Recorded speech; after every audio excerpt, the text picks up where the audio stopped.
Queridos irmãos, a graça e a paz do Senhor, eu quero os convidar ao Evangelho de João, capítulo 11. A partir do primeiro versículo, eu chamo a atenção dos irmãos para a palavra do Senhor. Assim diz as Escrituras: um homem chamado Lázaro estava doente. Ele era de Betânia, da aldeia de Maria e de sua irmã Marta. Esta Maria, cujo irmão Lázaro estava doente, era a mesma que ungiu o Senhor com perfume e lhes enxugou os pés com os seus cabelos. Por isso, as irmãs de Lázaro mandaram dizer a Jesus: aquele que o Senhor ama está doente. Ao receber a notícia, Jesus disse: essa doença não é para a morte, mas para a glória de Deus, a fim de que o Filho de Deus seja glorificado por meio dela. Ora, Jesus amava Marta e a irmã dela, e também Lázaro. Quando soube que Lázaro estava doente, ainda se demorou 2 dias no lugar onde estava. Depois disse aos seus discípulos: vamos outra vez para a Judéia. Os discípulos disseram: mestre, ainda há pouco os judeus queriam apedrejá-lo, e o Senhor quer voltar para lá? Jesus respondeu: não é verdade que o dia tem 12 horas? Se alguém andar de dia, não tropeça, porque vê a luz desse mundo. Mas se andar de noite, tropeça, porque nele não há luz. Tendo dito isso, acrescentou: nosso amigo Lázaro adormeceu, mas vou para despertá-lo. Então os discípulos disseram: Senhor, se dorme, estará salvo. Jesus falava da morte de Lázaro, mas eles pensavam que tivesse falado do repouso do sono. Então Jesus lhes disse claramente: Lázaro morreu. Por causa de vocês me alegro de que não estivesse lá, para que vocês possam crer, mas vamos até ele. Então Tomé, chamado Dídimo, disse aos outros discípulos: vamos também nós para morrer com o mestre. Quando Jesus chegou, encontrou Lázaro já sepultado havia 4 dias. Ora, Betânia ficava a mais ou menos 3 quilômetros de Jerusalém. Muitos dos judeus vieram visitar Marta e Maria, a fim de consolá-las por causa do irmão. Marta, quando soube que Jesus estava chegando, foi encontrar-se com ele. Maria, porém, ficou sentada em casa. Então Marta disse a Jesus: se o Senhor estivesse aqui, o meu irmão não teria morrido. Mas também sei que mesmo agora, tudo que o Senhor pedir a Deus, Ele concederá. Jesus disse a ela: o seu irmão há de ressurgir. Ao que Marta respondeu: eu sei que ele há de ressurgir na ressurreição, no último dia. Então Jesus declarou: eu sou a ressurreição e a vida. Quem crê em mim, ainda que morra, viverá. E todo o que vive e crê em mim não morrerá eternamente. Você crê nisso? Marta respondeu: sim, Senhor. Eu creio que o Senhor é o Cristo, o Filho de Deus, que devia vir ao mundo. Depois de dizer isso, Marta foi chamar Maria, a sua irmã, e lhe disse em particular: o mestre chegou e está te chamando. Quando Maria ouviu isso, levantou-se depressa e foi até ele, pois Jesus ainda não tinha entrado na aldeia, mas permanecia onde Marta o havia encontrado. Os judeus que estavam com Maria em casa e a consolava, vendo-a levantar-se depressa e sair, seguiram-na pensando que ela ia ao túmulo para chorar. Quando Maria chegou ao lugar onde Jesus estava, ao vê-lo, lançou-se aos seus pés, dizendo: se o Senhor estivesse aqui, o meu irmão não teria morrido. Quando Jesus viu que ela chorava, e que os judeus que a acompanhavam também choravam, agitou-se no espírito e se comoveu. E perguntou: onde vocês o puseram? Eles responderam: Senhor, venha ver. Jesus chorou. Então os judeus disseram: vejam o quanto ele o amava. Mas alguns disseram: será que ele, que abriu os olhos ao cego, não podia fazer com que Lázaro não morresse? Jesus, agitando-se novamente em si mesmo, foi até o túmulo, que era uma gruta em cuja entrada tinham colocado uma pedra. Então Jesus ordenou: tirem a pedra.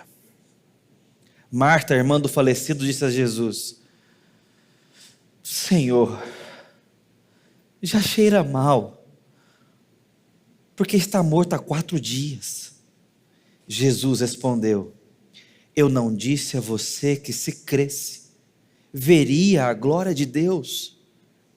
Então tiraram a pedra. E Jesus, levantando os olhos para o céu, disse: Pai, graças te dou, porque me ouviste.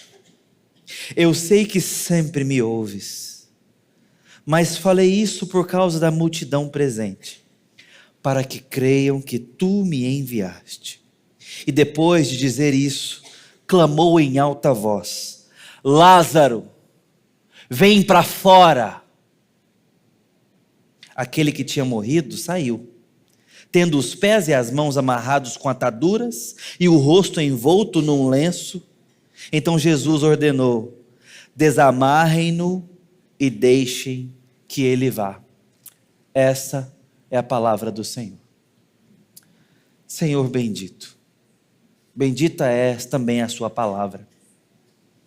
Fala conosco nessa hora, consola-nos em nossas dores, mas anima-nos diante do Evangelho, edifica em nós a esperança, mas também exorta-nos onde precisamos de correção, de sermos mais parecidos com o Senhor, de conhecê-lo um pouco mais e melhor. Te pedimos isso, confiados que o teu Espírito Santo há de nos guiar. Em nome de Jesus. Amém. Luto. Pouquíssimas, raras, quase nenhuma outra experiência humana é tão pesada quanto um funeral. Aliás, talvez possamos dizer que um funeral que dá-nos a experiência do luto, talvez seja uma das experiências mais humanas que podemos atravessar. E por humana, dessa hora, não estou falando da parte virtuosa de ser compassivo, humano, né? Nesse sentido de identificarmos com o outro, sermos solidários. Não, é humano no sentido da experiência do ser. Porque ao nos depararmos com o fim,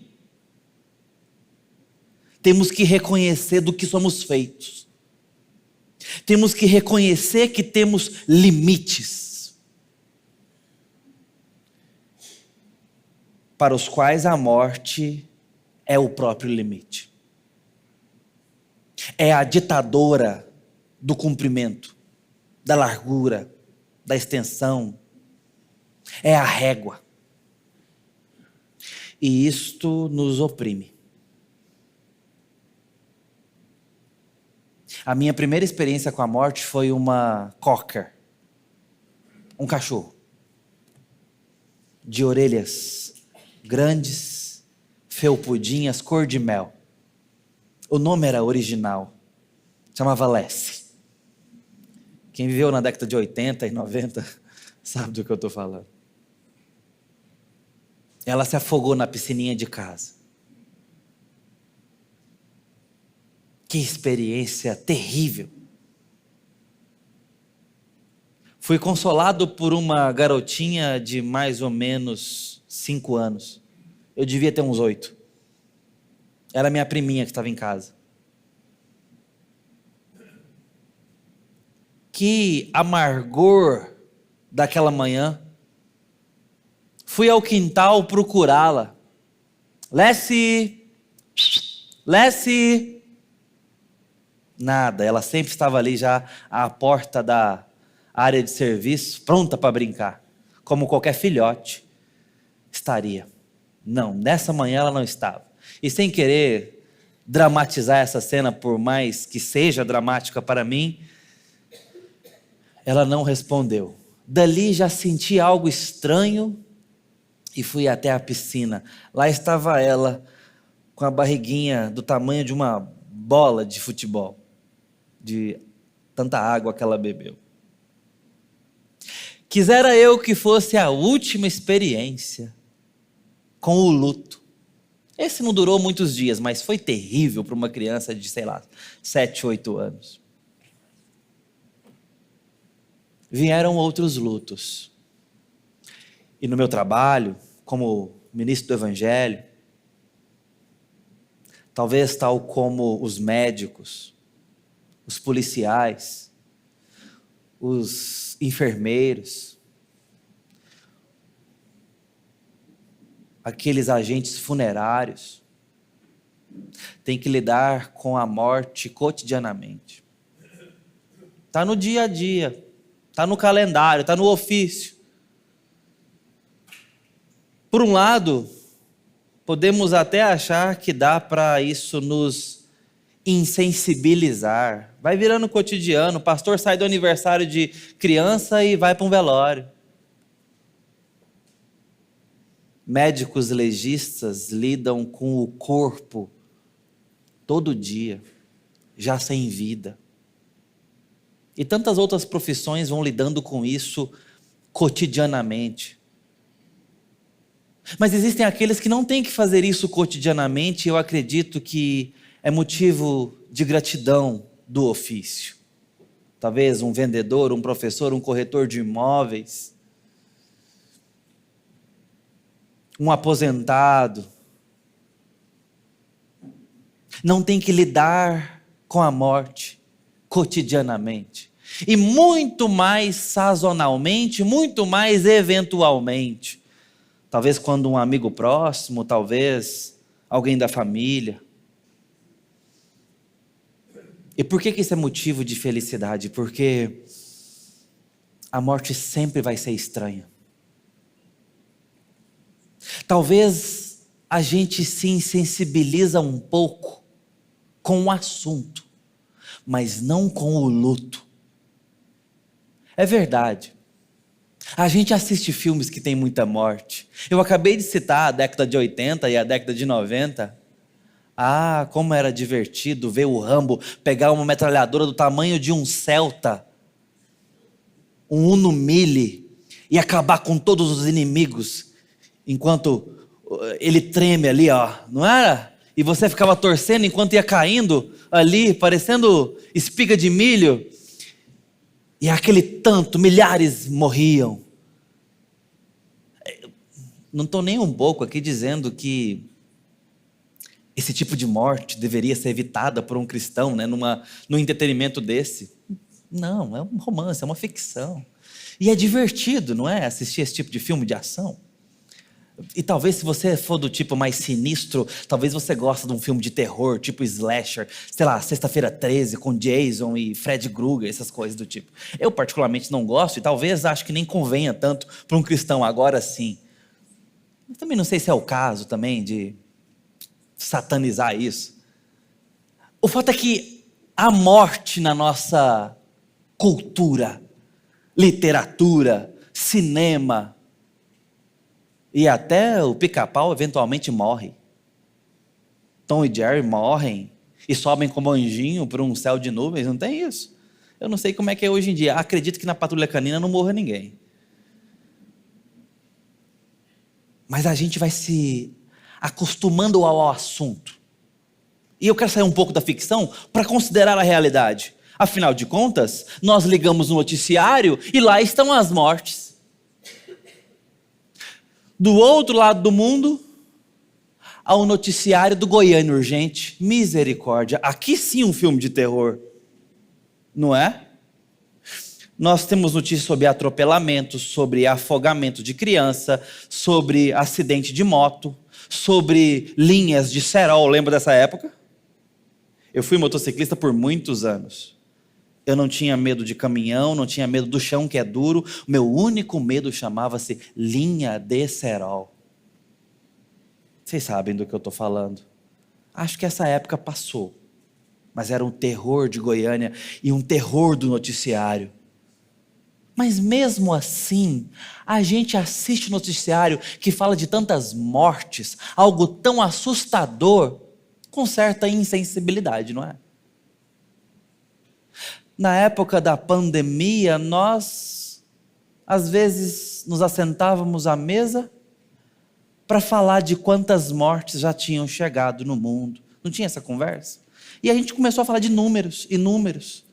E ainda hoje a gente faz isso.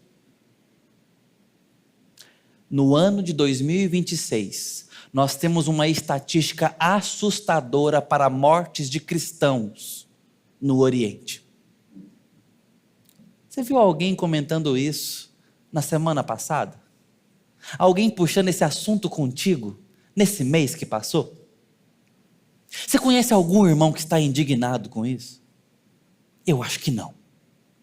A gente vai tomando por insensibilidade, porque são números, são estatísticas.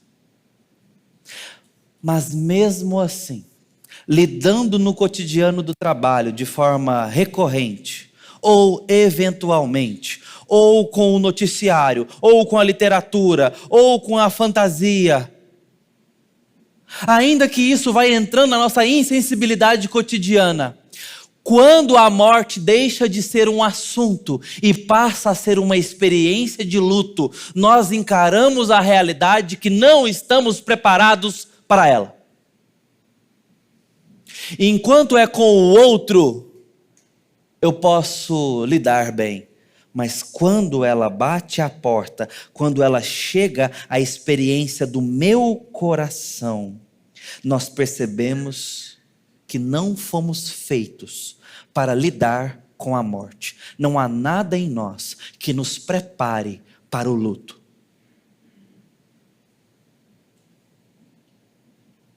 Poucas cenas são tão pesadas e verdadeiramente humanas quanto um funeral que importa. Ontem sepultamos o reverendo Walter Graciano, já em idade avançada. Daquele tipo de velório, de culto fúnebre e de sepultamento, que nos dá o máximo de conforto possível como cristãos. De quem podemos dizer, tal como a palavra de Deus já disse, combati o bom combate, guardei a fé, completei a carreira. Por mais que doa, especialmente para a família e os mais próximos, a despedida, e o luto faz isso, é essa a situação mais confortável possível, se é que eu posso dizer nesses termos, da experiência da despedida dos nossos queridos. Esse é o melhor cenário. Mas você já teve o desgosto de conversar com uma mãe que enterrou o seu filho? Você já teve essa experiência? Talvez seja a sua experiência. Essa talvez seja, de forma contrária, a situação e o cenário mais desconfortável possível para o luto. Seja qual for, ambos nos trazem a pauta não do assunto, mas da experiência do luto. Por isso não são raras as vezes em que nós, ao lidarmos com o luto, temos que ouvir com sinceridade alguém perguntar: por quê? Ah, como eu já ouvi isso. E ainda me lembro de quando eu mesmo fui quem perguntei: por que, Senhor? Pastor, por quê? Por que Deus permitiu? Ou até mesmo, onde estava Deus? São perguntas honestas para a insensatez da dor. A dor não é lúcida, a dor não é orientadora, ela é inebriante, ela embriaga, ela mareja os olhos e a percepção, ela confunde a esperança, ela nos trava os pés, e não são raras as experiências de pessoas que perguntam: como eu continuarei a viver a partir de agora? Como que eu vou seguir a partir de hoje? Como é que eu levanto da cama amanhã? Por causa da dor, por causa do luto. E eu estou falando da perda pessoal, mas poderia estar falando das ruínas financeiras, das perdas materiais completamente arrebatadoras, da situação de reputação, da situação de ter a honra violada, de outras dores, de ordem moral, de ordem pessoal, de ordem física, de segurança, de vulnerabilidade, de confiança. As nossas dores nesse mundo a partir da queda são infelizmente colecionáveis, complexas, distintas. E ela não pergunta quantos anos nós temos, não pergunta se estamos preparados, não quer saber do nosso currículo, não quer saber da conta bancária, do porte físico. A dor chega. E chega personalizadamente. E é por isso que João nos apresenta uma cena cujas mulheres, irmãs, estão em protagonismo, porque elas estão em luto. O tempo todo, o spot de luz está nessas duas, desde o começo da narrativa, de todo o capítulo que lemos. Nós precisamos olhar para elas e nos identificar com elas, para que o Evangelho nos atravesse como atravessou-as. Fale conosco como falou com elas. Trate conosco como tratou com elas. Por isso, desde cedo, elas serão o clímax da passagem. No enredo do luto, onde há Lázaro. Mas não é o foco do texto. O foco é a tratativa com essas mulheres. E as duas são apresentadas de forma magistralmente por João a nos emoldurar Jesus. Ambas encontram com Cristo em momentos separados, ambas têm prévias de reação diferentes, e ambas chegam a Cristo com abordagens diferentes, mas com a mesma perspectiva. Uma já chega logo, a outra espera. Mas por mais que sejam diferentes, a dor é comum. E na dor comum fazem a mesma afirmação. Tem a mesma perspectiva e teologia. Se o Senhor estivesse aqui. Em outras palavras, nós te amamos. E sabemos que o Senhor nos ama. E cremos em Ti. Mas o Senhor, dessa vez, se atrasou. Se o Senhor estivesse aqui. Esse é o ambiente. 3 irmãos, um morto, 2 enlutadas, mas que vão todos se encontrar com um Cristo que chega atrasado. E aqui está mais um espaço para que você e eu nos identifiquemos com essas mulheres. Porque muitas vezes nós vamos amar a Cristo, ter teologia na dor, acomodar um espaço na dor para a nossa teologia, como quem não nega a Cristo. Senhor, Eu sei que o Senhor há de ressuscitar. Cremos que tu era aquele que havia de vir. Marta reafirma sua teologia. Elas creem em Cristo. Isso não é o que está em questão aqui. Mesmo assim, mesmo colocando teologia na sua dor, mesmo crendo em Cristo, mesmo o amando e tendo certeza que Ele as ama, a tal ponto de que os judeus e os amigos percebem o amor de Cristo por elas. Tal evidência havia. Mesmo assim, elas não conseguem acomodar Cristo na dor. Não é falta de fé, é falta de juntar a teologia com o Cristo presente. E Ele vai fazer as duas coisas aqui. E é justamente por termos dificuldade de fazer isso, que vamos nos desesperar na dor, mesmo sendo crentes em Cristo.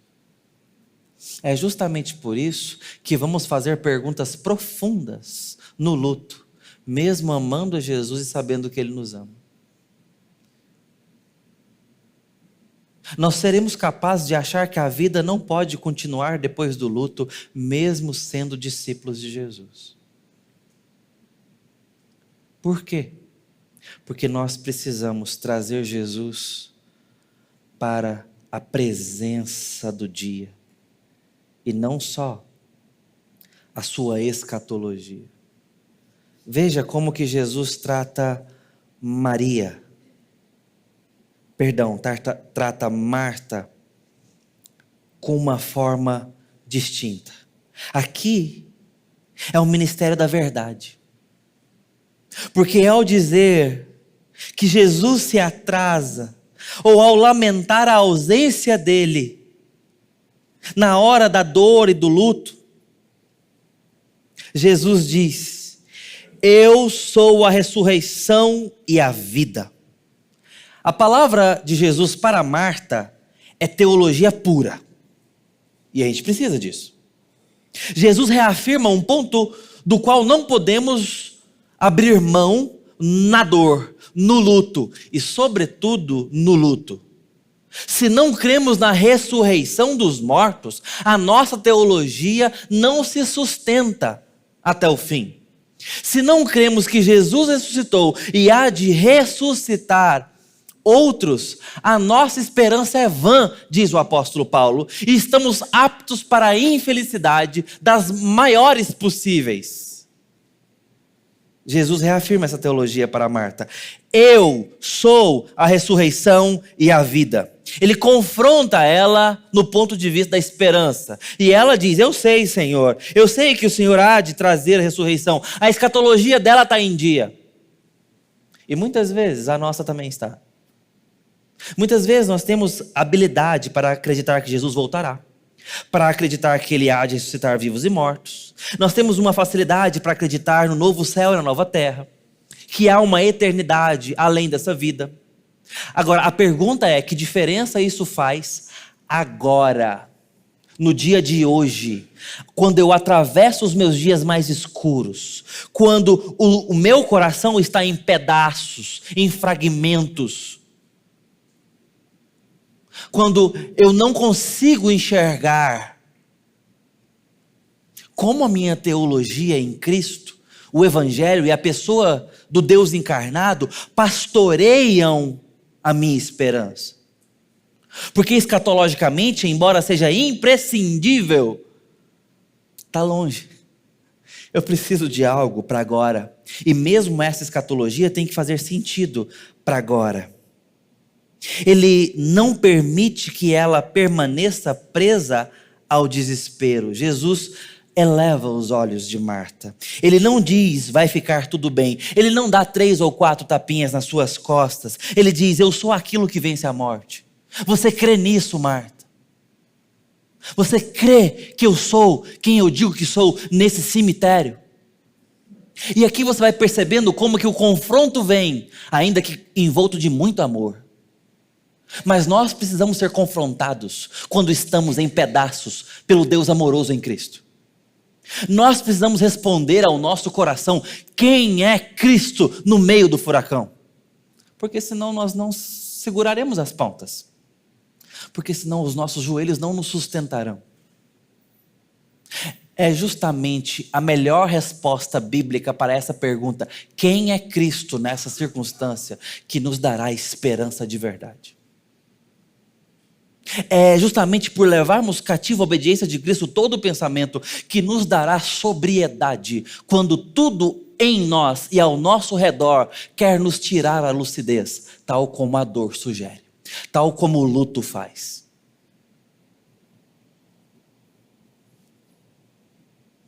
Ele diz: eu sou aquilo que vence a morte, nas palavras: eu sou a ressurreição e a vida.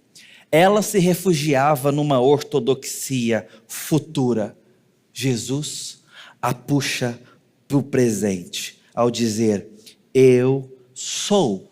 Nesse momento, como quem diz, nesse momento, agora, a ressurreição e a vida. Não é uma explicação, não é uma aula, não é uma explanação, é uma revelação de verdade. A esperança não está apenas no último dia, Marta, ela está diante de você, ela está respirando o pó de Betânia, ela está aqui, olhando nos seus olhos e podendo ver os seus marejados. Permita-me a imaginação.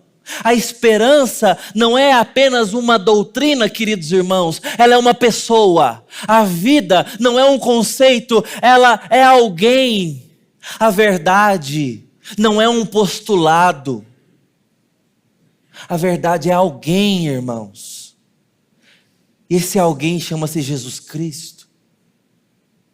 E ele anda por aí. E ele tem interesse. E ele vai até Betânia no tempo dele, 4 dias depois, e chega aos olhos daquelas irmãs atrasado para fazer algo que só Deus pode fazer, com grande autoridade, glória e majestade, mas também com demonstração de vivo e puro amor. Ele se interessa a ponto de parar e pastorear o coração de Marta com teologia viva e presente no cemitério, às portas do sepulcro. Pouco depois, chega Maria. Agora uma outra experiência, ainda que vinda de um coração semelhante. Não há argumentos, não há queixas. Maria cai aos pés dele, e diante do choro dela, Jesus se comove e se condói do luto daqueles que se importam com Maria. E Jesus começa a se agitar no seu interior. E é nesse momento que o Verbo de Deus, o Todo-Poderoso, se cala. Ele treme, ele se comove, e o verso 35 nos diz: ele chora. Esse foi o dia em que Cristo chorou. João 11:35. E nessa afirmação de teologia pura e inevitável para a esperança, eu sou a ressurreição e a vida. E o Jesus que chora, nós temos tudo que é necessário para a nossa esperança. Mas não uma coisa sem outra. Com Maria, o ministério das lágrimas, da presença.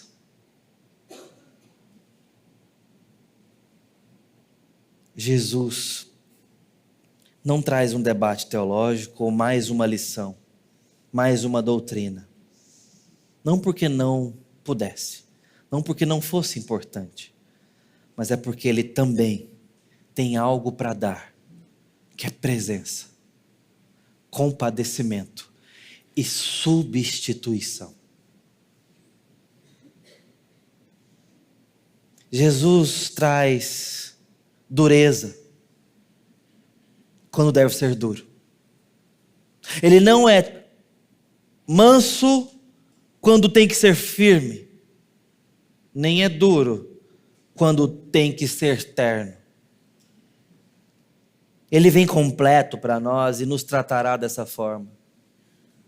Nos exortará quando tivermos de ser exortados, mas também nos consolará quando precisarmos de consolo.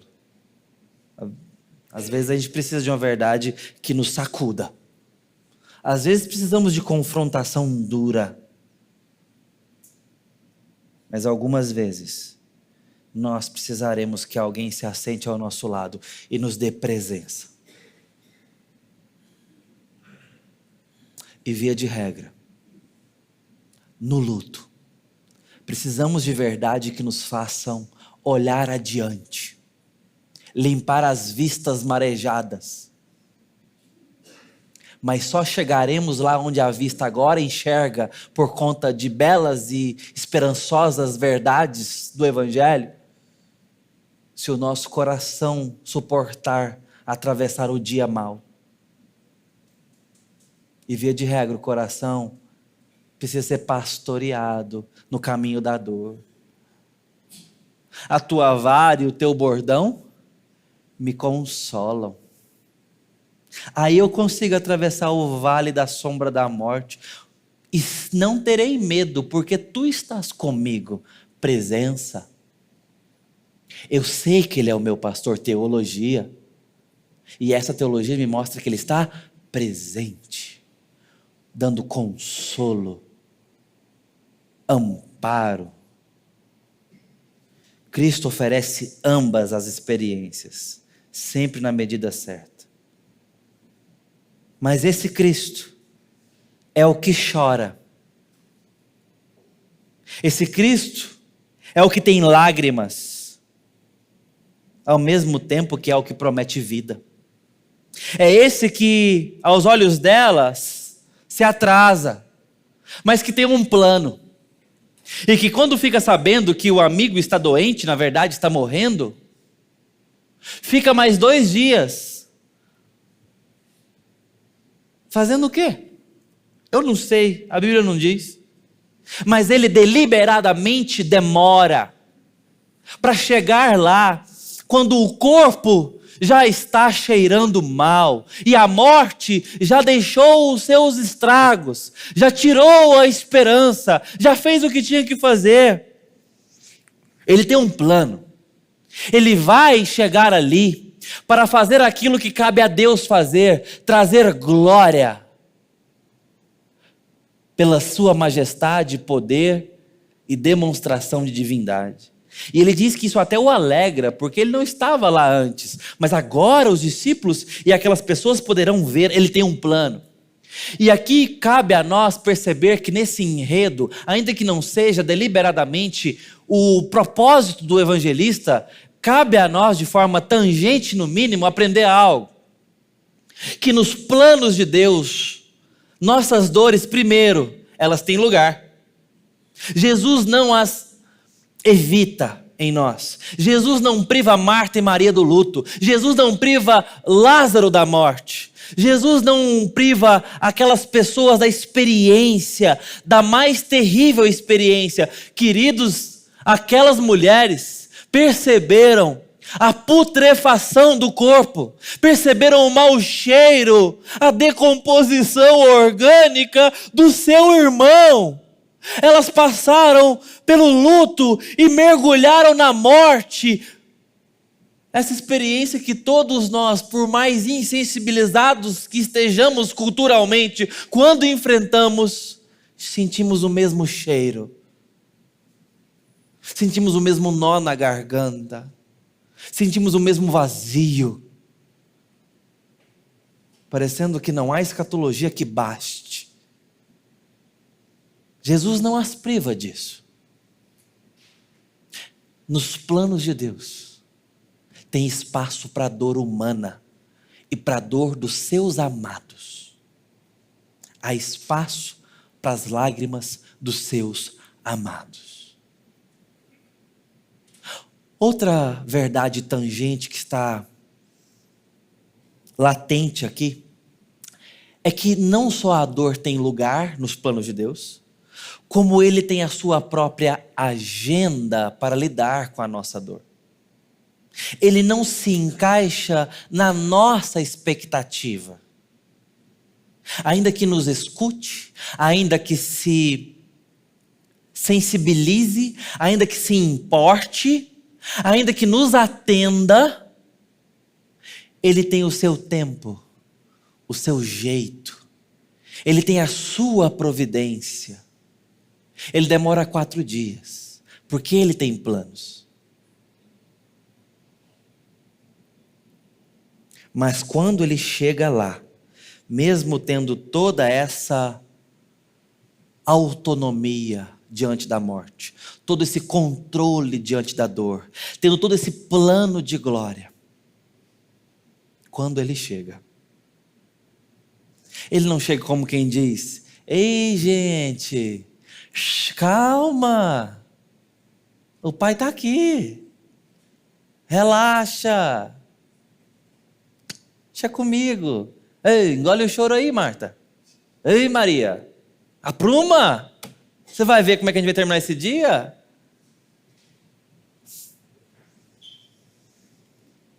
Perdão por te fazer imaginar isso do nosso Senhor. Não é assim que Ele chega. Esse é o plano dele. Dá um show de glória, não como exibicionista, mas como alguém que vai fazer o bem, poderosamente, divinamente naquele lugar. Esse é o plano dele, Ele falou. E eu me alegro, e vocês vão ver. Não é? Eu sou a ressurreição e a vida. Quem crê em mim, ainda que morra, viverá. Ele afirma isso. Esse é o plano dele. Mesmo assim, Ele chora. Queridos, o choro de Jesus é a parte mais incompreendida dessa passagem e a mais importante. Aos 11 anos de idade, o meu pai morreu, quando eu tinha 11. Nós voltamos para casa, ele passou 1,5 internado, foi rápido. Eu não sei se eu já falei dessa experiência com os irmãos, mas nós voltamos para casa, nós tínhamos acabado de nos mudar para o interior, morávamos numa casa nova, a gente estava lá há 1 ano e pouco, menos de 2 anos, nessa casa. E aí, quando entrávamos na sala de estar, logo de frente era o quarto dele. Naqueles próximos dias, eu passei por um momento de negação. Mas uma negação esperançosa, embora inocente. Teve um dia que eu falei assim: eu vou lá no quarto dele. E eu acho que ele vai estar lá. Porque essa era a hora que ele estava deitado. Essa era a hora que ele pedia a mim para desatar as sandálias dele, as suas papetes. Ele vai estar lá. E sabe o que é pior, irmãos? Eu fui. Respirei diante da porta, contei até 3 e abri a porta. E ele não estava.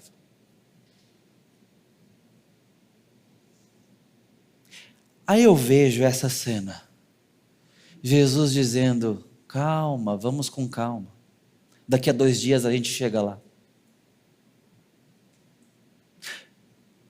Essa doença não é para a morte. É para que vocês vejam a glória de Deus. Me alegro porque eu não estava lá. Vocês vão ver o poder de Deus. Esse Cristo, com esse plano, com esse domínio, com essa intenção, queridos, eu ouso dizer que se eu soubesse que naquela tarde, lá no Jardim das Palmeiras, meu pai terminaria o dia voltando para casa conosco, eu acho que eu teria poupado minhas lágrimas.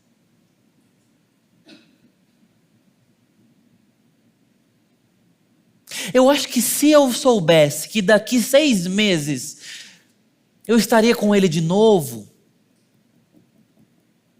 talvez a minha experiência seria completamente diferente. Como quem dissesse aos 11 anos de idade: ei mãe, relaxa, tá tudo bem, ele vai voltar para casa com a gente. Jesus chora, mesmo indo ressuscitar Lázaro.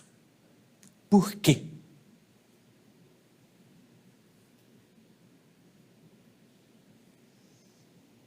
Porque ele não é um Deus fingindo ser homem, nenhum homem querendo ser divino. Ele é Deus homem. E com Marta reivindica a sua divindade. Eu sou a ressurreição e a vida. E com Maria manifesta sua humanidade completa. Ele chora. E esse é o coração do cristianismo. É a gema da nossa fé. O Criador entrou, mergulhou na dor da criatura, veio olhar a morte da criatura de perto e deixou-se atravessar por ela. Aqui está o escândalo santo do cristianismo. O mesmo que promete vencer a morte, que diz que é a ressurreição e a vida, permite-se ser esmagado por ela.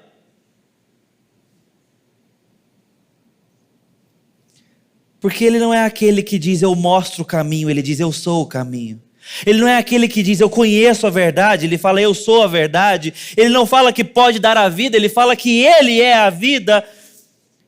Ele é quem perdoa pecados, ele é quem reivindica a adoração, ele que afirma existir antes de Abraão, ser o alfa, o ômega, o rei dos soberanos da terra, aquele que era, que é e que há de vir, mas ao mesmo tempo é aquele capaz de chorar.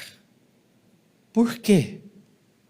Porque ele veio levar sobre si as nossas dores, porque ele veio ser traspassado pelas nossas dores.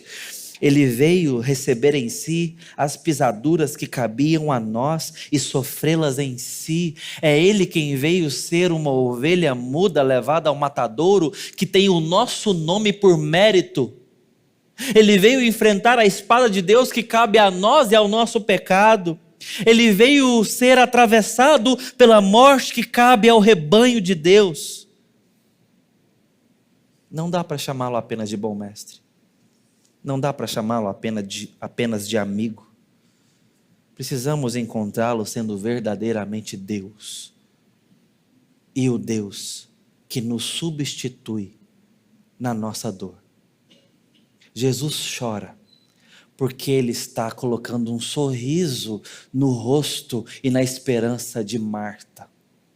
Jesus chora porque Ele se importa, porque Ele se interessa, porque Ele intervém, porque o seu amor é legítimo e sincero, mas também porque como homem, Ele veio substituir a dor de Maria pela dele. Ele veio desenhar a esperança de Maria ao tomar a sua desesperança em si. Quando Ele diz que é a ressurreição e a vida, reivindica tudo aquilo que só pode pertencer ao Criador. Ele não diz que pode ressuscitar, Ele diz que Ele é a ressurreição, e Ele está se entregando como a ressurreição, nos substituindo na morte, para dar a ressurreição. Diante dEle, ou negamos, ou caímos de joelho. É nessa hora que Ele então chega ao túmulo. E agora não manso como um cordeiro mudo, mas como um leão irado. Ele ruge e diz em alta voz, depois de ter dado uma ordem: tirem a pedra. Os olhos marejados e uma ira santa arde no peito quando ele diz: Lázaro, vem para fora. Ele não está dando uma bronca em Lázaro. Ele não está advertindo as suas amadas. Ele está gritando contra a morte. A estranha e intrusa morte. Jesus chora, como quem diz: não era para o mundo estar assim. Jesus chora dizendo: a morte não é natural. Ela não faz parte do plano original. Ela expressa o ápice de como as coisas não deveriam ser. O mundo não está como deveria estar. O sofrimento não é normal. A morte é uma intrusa. A morte é estranha. E é por isso que nós nunca vamos nos acostumar. É por isso que nós vamos sim poder nos acovardar diante da morte. Ainda que sejamos entregues com alegria a morrer pelo Evangelho, numa ocasião ou outra mais dramática da missão, mas a morte ainda será estranha, a morte ainda que, alvo da ressurreição nos planos de Cristo, causará nele estranhamento, comoção e lágrimas, porque não era para ser assim. A criação está quebrada, e grande parte dessa fratura passa pelo coração da gente. E no luto, na dor, a gente vai percebendo o quanto a gente precisa de alguém que pode fazer algo a respeito, com poder e amor, com teologia viva e com presença caridosa. Ao chegar ao túmulo, Jesus urra com indignação, mas como alguém que está fazendo algo a respeito dos nossos maiores pesadelos, como alguém que pode colocar a morte para correr e as nossas dores no devido lugar, não como quem as evita, mas como quem as recebe de forma última em si. A cruz de Cristo, meus queridos irmãos, é a morte da morte. A cruz de Cristo, queridos, é o lugar onde nossos pesadelos foram despertados para deixarem de existir e não darem a palavra final na nossa história. Quando diz Lázaro, vem para fora, a multidão vê como ele ama, como ele se importa, como ele se interessa. Jesus não vem com uma espada de juízo nessa cena. Ele vem com lágrimas. Porque nessa cena, nós precisamos saber que ele está tomando o lugar da nossa dor. Que ele se importa com os nossos pedaços espalhados, com o nosso coração fraco, com a nossa covardia, com a nossa fragilidade, com os nossos despreparos, desorganização, desesperanças, falta de visão, falta de perspectiva, falta de esperança, enfim. Ele vem com cravos nas mãos, permita-me o adiantamento. Ele não vem trazer julgamento, ele vem suportá-lo às portas daquele túmulo. Esse é o Deus que desceu do céu, nasceu para morrer, viveu para se entregar, chamou Lázaro para fora, mesmo sabendo que ao fazer isso, quem ia entrar naquele túmulo era ele. Ele é o autor, e nós só o conhecemos se ele se escrever no enredo da história que ele compôs. É isso que ele está fazendo como Deus homem. Foi exatamente isso que ele fez em Betânia. Como um escritor, ele entra na narrativa e entra para morrer. Ele entra no mundo que criou para restaurá-lo, a prejuízo de si. Nasce para morrer. Cresce em sofrimento, se entrega na cruz, não por erro trágico, mas por amor deliberado. Ele governa a morte, ele chora diante dela, ele dá ordens contra a sepultura, ele deixa claro que vai encarar a cruz. Por isso eu quero te fazer a seguinte pergunta: quem é Jesus no seu cemitério? Quem é Jesus nas suas lágrimas? Eu sei, é o momento mais difícil de enxergar, mas nós precisamos vê-lo. Quem é Jesus nos seus dias mais sem esperança? Ele não pode ser um cara legal. Ele não pode ser só um colega. Ele não pode ser só um mestre admirável. Ele tem que ser quem é na sua dor. Deus, a ressurreição, a vida, o caminho e a verdade.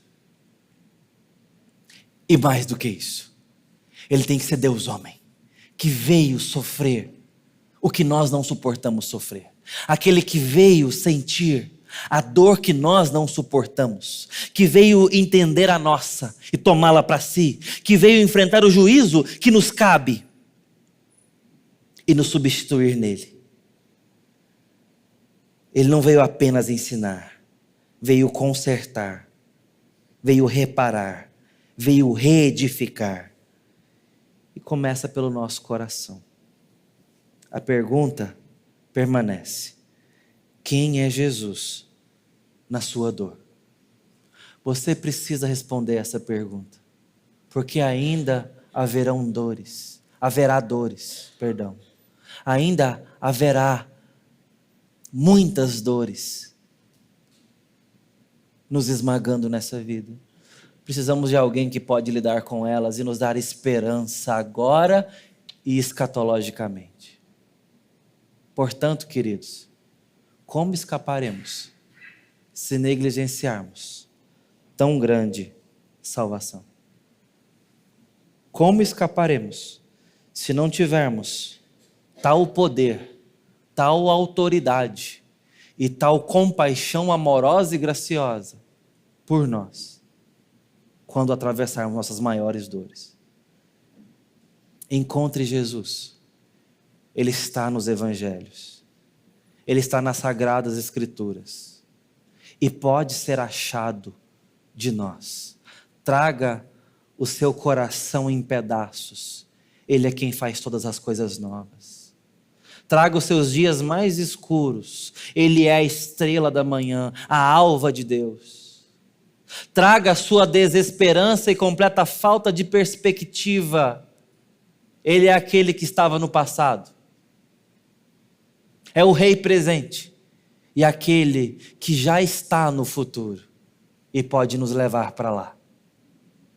Ele é o primeiro e o último, soberano dos reis da terra, aquele que era, que é e que há de vir, o Cordeiro de Deus, que tira o pecado do mundo e tabernaculará com os seus em novos céus e nova terra. Como escaparemos? Como viveremos? Como suportaremos as dores desse mundo, se não formos consolados pelo seu cajado e conduzidos pelo seu bordão? Busque hoje a Cristo. Traga as suas dores aos seus pés e reconheça como Ele revela ser. Nossa esperança será reedificada. Senhor bendito, como precisamos do Filho, da forma como Ele se revela, na grandeza que Ele se apresenta, no amor que Ele aparece, na graça que o encontramos. Como precisamos do leão da tribo de Judá e do Cordeiro de Deus que tira o pecado do mundo. Oh Deus, nós somos tão frágeis e tão assustados.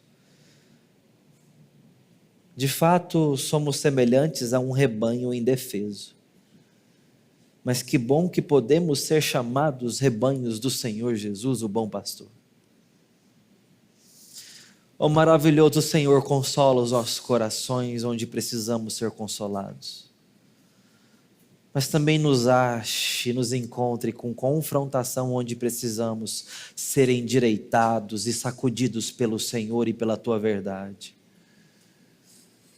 Dá-nos Cristo todo, para que sejamos completamente restaurados, para que a nossa esperança seja firmada, erguida. Assim te pedimos, ó Deus, no nome de Jesus. Amém.